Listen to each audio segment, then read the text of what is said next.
અરવલ્લી જિલ્લાના વિવિધ જળાશયોમાંથી સિંચાઈ વિભાગ દ્વારા સિંચાઈનું પાણી કેનાલ મારફતે છોડવામાં આવ્યું છે। બટાકા, ઘઉં સહિતના પાકોને સિંચાઈનું પાણી મળી રહે તે માટે માલપુરના વાત્રક જળાશયની ડાબા અને જમણા કાંઠાની કેનાલ મારફતે પ્રથમ તબક્કાનું સિંચાઈનું પાણી છોડવામાં આવ્યું છે।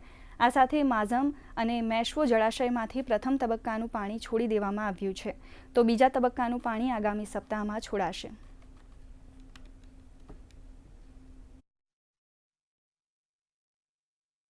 અત્રેની કચેરી હસ્તકના તમામ જળાશયોમાંથી નીકળતી કેનાલોમાં જેવી કે વાત્રકની ડાબા કાંઠા અને જમણા કાંઠામાં પ્રથમ તબક્કાનું સિંચાઈ સારુંનું પાણી હાલમાં ચાલુ છે। ત્યારબાદ મેશ્વો જળાશય અંતર્ગત આવતી મુખ્ય નહેર થકી પ્રથમ તબક્કાનું પાણી પૂર્ણ કરી અને આગામી 15/12/2024ના રોજ બીજા તબક્કાનું પાણી આપવાનું આયોજન કરેલ છે।